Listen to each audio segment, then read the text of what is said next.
Buenos días, hermanas y hermanos, Dios les bendiga.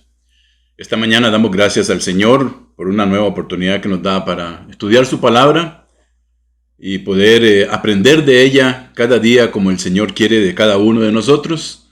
La paz del Señor esté con cada uno de ustedes, mis hermanos, mis hermanas, y que nos gocemos y aprendamos de la palabra del Señor. En la clase de hoy tiene como título Instrucciones para los súbditos del rey. Y vamos a basarnos en Mateo capítulo 18, verso 1 al 35, del cual vamos a ir a tocar algunos puntos ahí, ¿verdad? Algunos versos, no todos. Y el verso clave, ¿verdad? Para aprender, Mateo capítulo 18 y verso 11.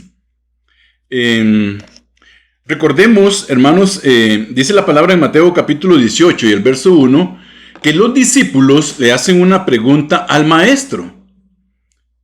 En aquel tiempo, dice la palabra, vinieron los discípulos a Jesús diciendo, ¿quién es el mayor en el reino de los cielos? Recordemos en la clase pasada, ¿verdad? Que cuando el Señor llamó a los tres para llevarlos al monte y transfigurarse delante de ellos, y eso iba a crear algo ahí, ¿verdad? En el corazón de los discípulos. Y aquí lo vemos ya reflejado. Dice que ellos le hicieron una pregunta. ¿Quién es el mayor en el reino de los cielos? Posiblemente entre ellos hablaban y comentaban. Recordemos, hermanos, algo que les he dicho siempre. El hecho de que seamos cristianos, hijos de Dios, regenerados, justificados, no significa que abandonamos la carne en la cual vivimos. Entonces, esa va a estar siempre ahí. Y tenemos que cuidar entonces, ¿verdad?, de no alimentar esa carne. ¿Por qué? Porque nos va a crear problemas en nuestra espiritualidad. Y posiblemente los discípulos estaban comentando, ¿verdad?, eso entre ellos. Habían visto que Pedro caminó sobre las aguas, ¿verdad? Vieron los tres discípulos en la transfiguración, el discípulo amado de Jesús que siempre estaba cerca de él, ¿verdad? Entonces, esto hasta cierto punto, hermano, que ellos quizás hablaban, porque por algo vino la pregunta. Es normal. O sea, es normal en nuestra carne. Pensar que nosotros estamos en lo correcto en todo y que toda opinión diferente a la nuestra está equivocada, ¿verdad? Eso a veces es normal en nuestra carne. Pero no debe ser normal que sea un estilo de vida entre los hijos de Dios, ¿verdad? Porque recordemos, nosotros somos un cuerpo donde el Señor es la cabeza y todos unidos vamos en un solo pensamiento. Entonces, tanto vale mi opinión como la suya, ¿verdad? Y todas son importantes delante del Señor. Pero los discípulos acá, ellos querían escuchar de la boca de Jesús quién era el mayor o los preferidos que él tenía en el lugar más prominente entre todos. La respuesta sabia del Señor, como siempre, ¿verdad?, no se hizo esperar, porque Él conocía los pensamientos de ellos y sabía lo que estaban pensando. Entonces dice la palabra que poniendo un niño en medio de ellos, les dice, el que quiera ser mayor en el reino de los cielos, tiene que hacerse como este niño.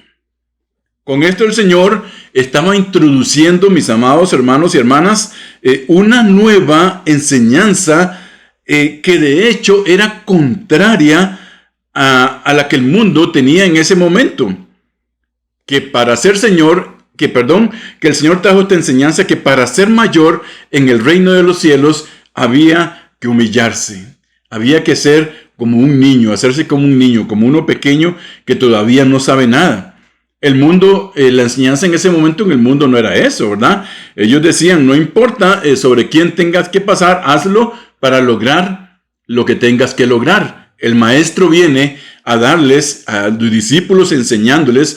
Recordemos estos 3 años y un poco más, hermanos, el Señor los utilizó ¿para qué? Para prepararlos. Por eso el título de la clase de hoy, ¿verdad? Les dio instrucciones, enseñanzas, se mostró ante ellos, mostró sus maravillas, les reconvino muchas veces, los regañó, los exhortó, porque Él los estaba preparando para el trabajo que como iglesia tenían que seguir haciendo. Y entonces el mundo dice, hazlo, no importa de qué manera, hazlo, ¿verdad? La palabra dice, y ¿qué es lo más importante acá, hermanos? Que el Señor mismo no solamente lo dijo, sino que Él lo hizo con su ejemplo. el mayor ejemplo de humildad que tenemos nosotros es Cristo Jesús. Dice la palabra en Isaías que cuando era golpeado, que cuando era maltratado, Él no abrió su boca, no dijo nada. Estaba en una obediencia, en una humillación total delante de la voluntad del Padre. El Señor no dijo nada. Y dice en Filipenses, capítulo 2, versos 5 al 8, Él reforzando que Él hablaba así, pero también lo practicaba con el ejemplo.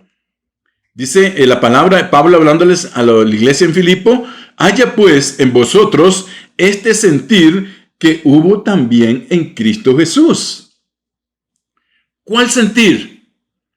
El cual, dice, siendo en forma de Dios, no estimó el ser igual a Dios como cosa a que aferrarse. Recordemos, ¿verdad? El Señor tenía todo el poder de Dios Padre en Él. Pero dice que Él no estimó esto como algo a que aferrarse, sino dice que se despojó, verso 7, a sí mismo, tomando forma de siervo, hecho semejante a los hombres. El Señor dijo que Él venía a servir, que Él venía a servir. Recordemos cuando Él quiso lavar y cuando lavó los pies de sus discípulos, alguien dijo ahí, ¿verdad? ¿Quién era el que dijo? Ya ustedes lo saben quién. No, a mí no me vas a hacer eso, ¿verdad, Señor? Y Él dije, deja que sea, porque es necesario que yo les enseñe a ustedes obediencia, humildad. Y dice que el Señor mismo se hizo semejante a nosotros, con todo nuestro sentir, hermanos, con todas nuestras cargas, nuestras aflicciones. Él se hizo semejante a nosotros y estando, la palabra dice, en esa condición de hombre, se humilló. Entonces el Señor no solo predicaba, ustedes tienen que hacer esto, ustedes tienen que ser humildes, sino que Él lo hizo y siendo Dios. Él se humilló, dice, a sí mismo en el verso número 8, haciéndose obediente hasta la muerte y muerte de cruz. Por eso el Señor no abrió sus labios cuando pasó toda la agonía, hermanos, antes de ser crucificado. Aún cuando le inquirían, ¿eres tú el Hijo de Dios? Dilo. Él simplemente callaba. Y él le dijo a Poncio Pilato, tú lo has dicho. Tú lo has dicho con tu propia boca. Cuando el Señor hizo la caminata hasta el monte de la crucifixión, burlado, con risas, golpeado, vituperado, de todo lo que podamos imaginar, hermanos, Él no abrió su boca. No abrió su boca. Y ya a punto de entregar su espíritu, Él dice, Abba, Padre. Padre, Padre significa eso. Padre, Padre. En tus manos encomiendo mi espíritu. Entonces, vemos cómo el Señor, ¿verdad? Enseñaba a sus discípulos con el ejemplo. Con el ejemplo, hermano. No es solamente decir y no hacer. La palabra tiene que haber una fe, pero también tiene que haber unas obras en nosotros. Jesús contesta la pregunta de sus discípulos, revelando los motivos que se encuentran detrás de una persona que desea ser mayor en el reino de los cielos. Jesús sabía, mis hermanos y hermanas, que si esa actitud de vanagloria o contención prevalecía entre sus discípulos, esto iba a estorbar el trabajo del reino de los cielos. Entonces el Señor tenía que poner un alto a esto y entonces trae y le dice, ¿usted quiere ser el más grande? Bueno, hágase como este niño. Hágase como este niño. Uno de los objetivos, hermanos, y donde el Señor trabajó mucho con su iglesia, era en la unión de sus discípulos, en la unión de su iglesia. Porque uno de los objetivos que Satanás tiene es dividir, es división. Satanás sabe que si él logra dividir, las fuerzas van a ser menores, ¿verdad? Siempre en la lucha, en los ejércitos, se trataban de dividir las fuerzas, porque fuerzas separadas tienen menos fuerza que una sola fuerza, ¿verdad? Como un trabalengua, pero entendible. Satanás quiere dividir, ¿qué? La iglesia, los hogares, el pensamiento doctrinal, la forma en que nosotros trabajamos. Él va a tratar siempre de dividirnos, hermanos. Él quiere dividir la iglesia del Señor. Y para eso utilizará todos los medios que estén a su alcance. Inclusive, hermanos, si no nos cuidamos, también nos puede usar a nosotros mismos si se lo permitimos, ¿verdad? Tengamos mucho cuidado en esto. Satanás también nos puede utilizar a nosotros. Usted puede decir, ay, no, hermano, pero es que yo soy un hijo de Dios, yo estoy en la mano del Señor. Mucho cuidado, hermanos. Si nosotros se lo permitimos, si nosotros no, como dice la palabra, ¿verdad? En Santiago, si nosotros no lo resistimos y le damos lugar, Él nos puede utilizar para inclusive tratar de dividir su iglesia. Y esto es terrible, hermanos, para un hijo de Dios ser usado por Satanás así. Tenemos que tener cuidado. Dice la palabra en Lucas, capítulo 1 y el verso 17, mas él, dice, conociendo los pensamientos de ellos, les dijo, todo reino dividido contra sí mismo es asolado, y una casa dividida contra sí misma cae. ¿Verdad? Esa era la enseñanza. El reino se divide, lo pueden asolar, lo pueden tomar, lo pueden matar a todos. Una casa que se divide, hermanos, un hogar que se separan, hijos, padres, que está separado, es una casa que puede caer inmediatamente en manos de Satanás. Él también, hermanos, inclusive va a tratar de poner en nuestra mente que hay división en la iglesia. Y con respecto a nuestra iglesia en específico, hermanos, eso no es así. Nuestra iglesia no está dividida. Todo lo contrario, esperamos pronto en el tiempo del Señor estar juntos, como dice la palabra, juntos en armonía, inquirir en su templo, alabar y bendecir su nombre. Pero Él va a tratar, hermanos, y va a poner en la mente de nosotros y puede utilizar a personas de la misma iglesia para tratar de dividirla, que nosotros no seamos ese instrumento en manos de Satanás. Tengamos cuidado en esto, hermanos. Muy bien, entonces, siguiendo ahora con lo que estamos estudiando, que es parte de lo que acabamos de hablar, debemos de aceptar el completo amor de Dios en nosotros, hermanos. Esta enseñanza que Jesús trajo, de ser humilde, de humillarse, era una contradicción total con la posición del mundo.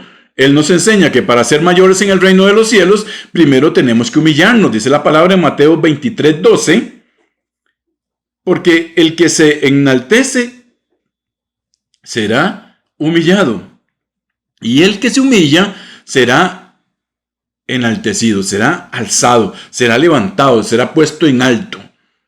Él es, hermanos, nuestro ejemplo total de humildad, hermanos, total. A veces pensamos que por el hecho de ser cristianos y comprometernos a servirle a Él, vamos a vivir una vida libre de problemas, ¿verdad? Aún miembros de una iglesia, para servir al Señor y expandir su reino, experimentaremos momentos de discordias causados, ¿por qué? Por el pecado, ¿verdad? Por la carne en la cual vivimos. Y Dios nos dejó en su palabra qué es lo que debemos hacer para solucionar esto y que no estorbe su obra. ¿A qué me refiero con esto, hermanos? Dentro de la obra del Señor, recordemos, todos tenemos diferentes caracteres, diferentes formas de ver las cosas, diferentes opiniones, pero sí hay algo que debe prevalecer en todos nosotros. La palabra de Dios debe ser la misma. Indiferentemente que usted lo vea de un punto de vista y yo lo veo de otro, la palabra tiene que ser la original, la de siempre. Y el motivo que mueva a la iglesia del Señor, ¿verdad?, tiene que ser el mismo objetivo en nosotros, indiferentemente de lo que pensemos diferente, hermanos, ¿verdad? Y esto va a traer en una ocasión u otra, van a traer problemas dentro de la iglesia del Señor. ¿Por qué? Porque cuando yo quiero imponer a la iglesia del Señor mi manera de ver las cosas, aun cuando hay una mayoría que lo está viendo de otra manera, yo estorbo, estoy estorbando. Pero ¿cuál debe ser mi posición como miembro de la iglesia del Señor? Yo tengo que acuerpar las opiniones de la mayoría. Y eso es lo que el Señor le enseñó a sus discípulos, hermanos. Él sabía que dentro de su iglesia iban a haber problemas por esto mismo. Porque hay caracteres duros, hay otros que piensan, y van a haber problemas, hermanos. Pero dice la palabra en Efesios capítulo 4, 26. ¿Qué dice el Señor acerca de esto? Para que no estorbemos la obra del Señor. Airaos, sí. Podemos enojarnos en una reunión o un parecer con los hermanos, sí. Pero no pequéis, dice el Señor. Ojo aquí, hermanos. ¿Nos podemos enojar? Sí. Es que el pastor no se enoja nunca. Claro que nos enojamos. Claro es que nos enojamos. Pero viene de inmediato la recomendación del Señor. Pero no pequéis. No se ponga el sol sobre vuestro enojo. ¿Qué estaba previniendo el Señor con esto, hermanos? Que no guardemos en nuestro corazón resentimientos o amarguras o falta de perdón, porque esto sí va a estorbar el desarrollo de la obra de la iglesia, hermanos. Y la palabra es clara. ¿Se va a enojar? Sí. Vive en la carne, podemos enojarnos, pero que eso no lo guarde usted en su corazón, no peque con eso. Eso es lo que el Señor nos enseña. O sea, eso significa, hermanos, que el tiempo de resolver un problema con mi hermano debe ser cuando, la otra semana, dentro de 15 días o dentro de un mes. No, hermanos, el tiempo para resolver estos problemas entre nosotros debe ser ya. ¿Para qué? Para que Satanás no tome lugar, hermanos, con nosotros. No debemos reprimirnos la ofensa, hermanos, ni hablar con otros antes de hablar con la persona con la cual tenemos el desarreglo, el desacuerdo. ¿Y qué dice la palabra del Señor, hermanos?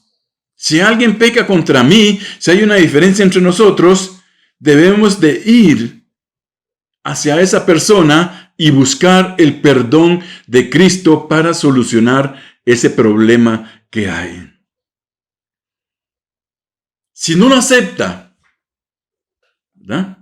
Y no olvidemos, antes de seguir con esto, hermanos, que el arreglar nuestros problemas entre los hermanos es para que la obra no se detenga y también para que el diablo no tome lugar. Entonces, si esa persona no acepta el perdón que estamos ofreciendo, dice la palabra del Señor que tomemos 2, 3, 4 hermanos y que vayamos otra vez a hablar con esa persona.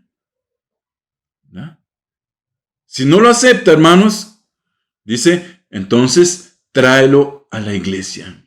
¿verdad? ¿Qué es lo que el Señor quiere? Que si hay una diferencia entre nosotros de pensamiento o de opinión, la arreglemos entre nosotros rápido en el nombre del Señor para que su obra siga caminando, porque eso es lo más importante. Usted no quiere que nos vayamos enojados del templo, ¿verdad? Y salgamos con eso en nuestro corazón. No, hermanos, no. Que lo arreglemos de inmediato. Y si al final, pues, no hay manera, pues, llevarlo delante de la iglesia que ya tiene que tomar una decisión en el sentido espiritual, ¿verdad? Jesús, hermanos, en el Sermón del Monte, esto lo enseñó el Maestro, ¿por qué? Porque hoy en día, mis hermanos, hay muchas iglesias, ¿verdad?, que están actuando de una manera diferente, ¿verdad? Un hermano pecó, lo sacaron totalmente, lo eliminaron, lo dejaron ya, casi que lo mandaron al mundo otra vez, lo llevaron y lo dejaron ahí.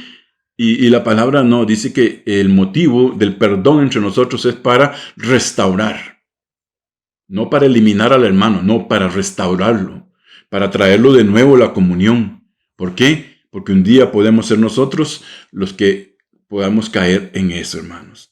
Entonces, en el Sermón del Monte, Jesús, en Mateo capítulo 5, desechó totalmente esa idea que había, ¿verdad? De que amo a quien me ama y odio a mis enemigos, ¿no?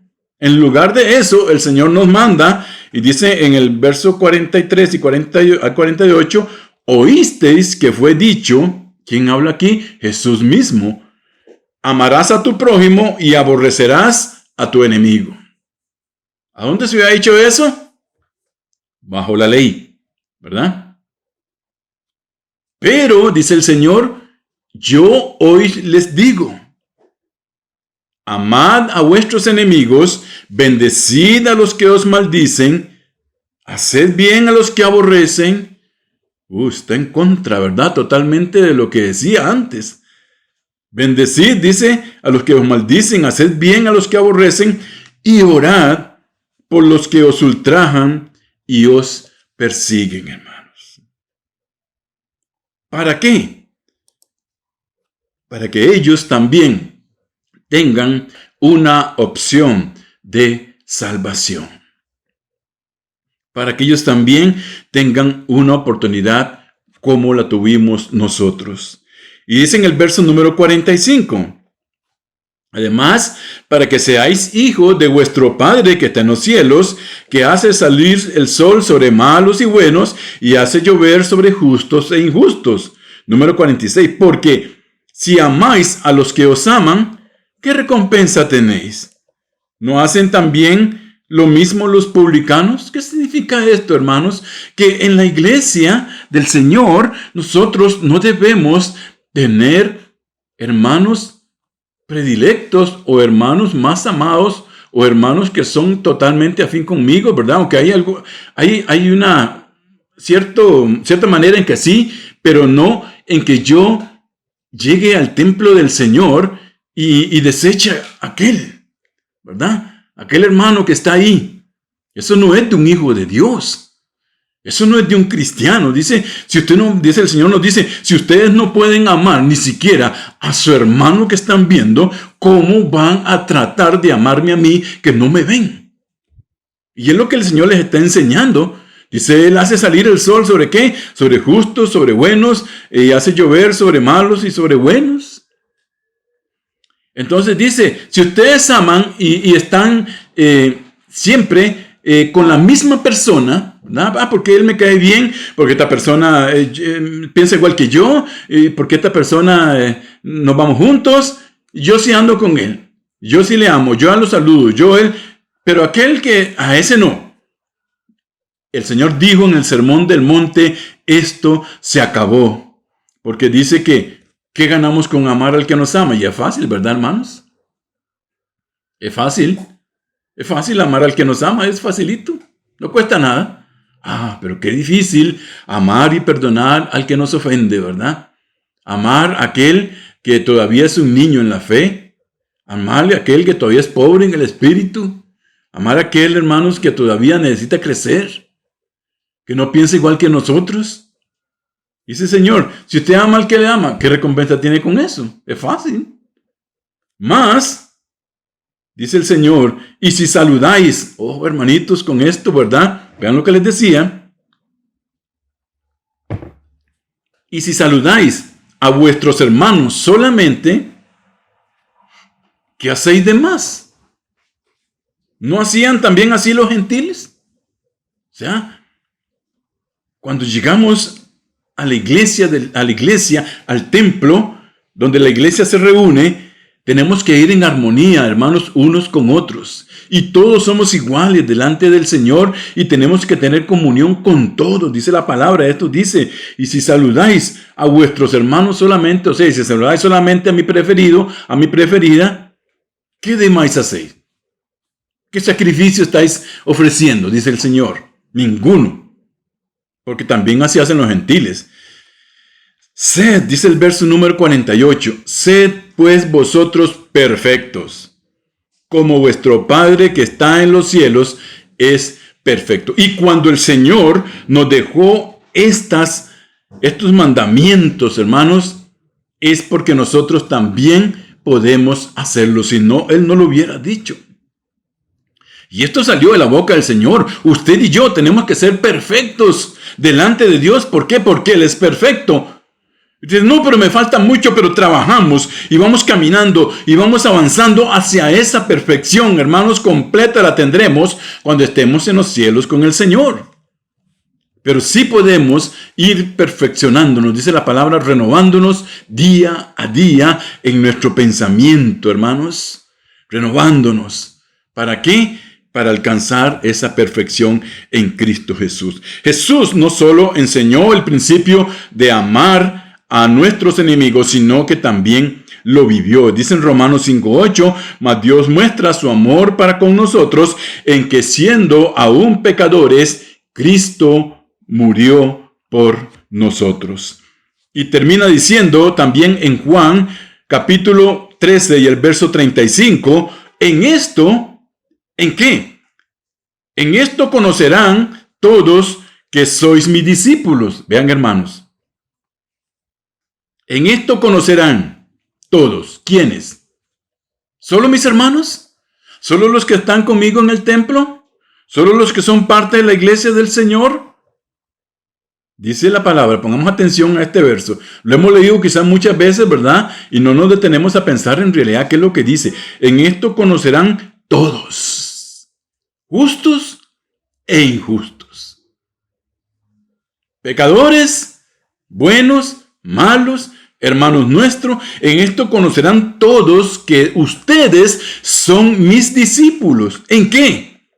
Si tuviesen amor los unos por los otros.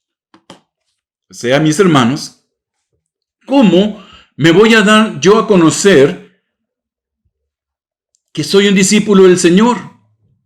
Ay, sí, es que ese hermano sí diezma. Ese hermano sí ofrenda. Ese hermano sí hace obras. Es que ese hermano es tan callado. Que esa hermana llega de primera al templo. Esa hermana colabora. Esa hermana sale a trabajar. ¿Es por eso en lo que yo me voy a dar a conocer como un hijo de Dios? Bueno, en cierta medida sí. Pero no es tanto porque dice la palabra del Señor, recuerden, dice, todo lo que nosotros hagamos, todo hermanitos, todos, todo lo que hagamos, hagámoslos como para el Señor. Entonces, ¿en qué me voy a dar yo a conocer como un discípulo de mi Señor? Si yo amo a mi hermano, a mi hermana. Si yo tengo amor por ellos, sin distinción, sin obsesión de ninguno. A todos. En eso yo me voy a dar a conocer como un discípulo de Él. Esto mismo lo dice el Señor, hermanos. En esto me conocerán todos, y no solamente los de la iglesia, sino también los del mundo, hermanos, porque tenemos que amar también al mundo. Tal vez usted dirá en este momento, pero ¿cómo, pastor? Pero si ahí decía que no amemos las cosas del mundo. No, yo no estoy diciendo que amemos las cosas del mundo. Tenemos que amar el mundo en el sentido de que también tenemos que tener amor por ellos para que ellos logren también alcanzar la salvación que usted y yo ya tenemos. Ese es el amor que tenemos que tener por ellos, no amar las cosas del mundo, no. Amarlos para que también sean salvos, y es parte del trabajo de la iglesia del Señor. Entonces, en esto, el mundo, los hermanos, mi esposa, mi hijo, mi hija, mi amigo, todos me van a conocer. Todos. ¿En qué? En que tienen amor unos para con los otros, hermanos. ¿Entendemos, verdad? Entonces, estas enseñanzas, el Señor, como el título, ¿verdad? Dios le dio la enseñanza a los súbditos suyos, o sea, a su iglesia. Todo esto el Señor se lo enseñó a su iglesia, hermanos, para que su iglesia pudiera ponerlo en práctica. 3 cosas principales, con esta termino hoy, ¿verdad? Que hemos aprendido esta mañana. Número 1, hermanos, el Señor nos manda hoy que si usted quiere ser el mayor, tiene que ser humillado, tiene que ser como el menor, hermanos, ¿verdad? El Señor también nos manda que si hay un problema con un hermano, tengamos que resolverlo de inmediato, ya. No le demos tiempo al diablo. Y también nos dice, como número 3, que el mundo, que los hermanos, que todos los que están alrededor de nosotros se van a dar cuenta que somos sus discípulos porque ven el amor de Cristo para con ellos. La palabra del Señor sea bendecida, hermanos y hermanas, esta mañana. El gozo del Señor esté con nosotros y recordemos que estas enseñanzas que Dios mismo, que Cristo le dio a su iglesia, son las que permanecen hasta el día de hoy como fundamento imborrable, intachable, incorregible de lo que es la palabra del Señor. Y no ha cambiado, hermanos. Es el mismo mandamiento. Es el mismo mandamiento. Dios añada bendición a sus vidas, hermanos y hermanas. El Señor esté con ustedes. Y finalizamos el estudio de este domingo en la mañana. Dios les cuide. El Señor vaya con cada uno de ustedes. Bendiciones, hermanos.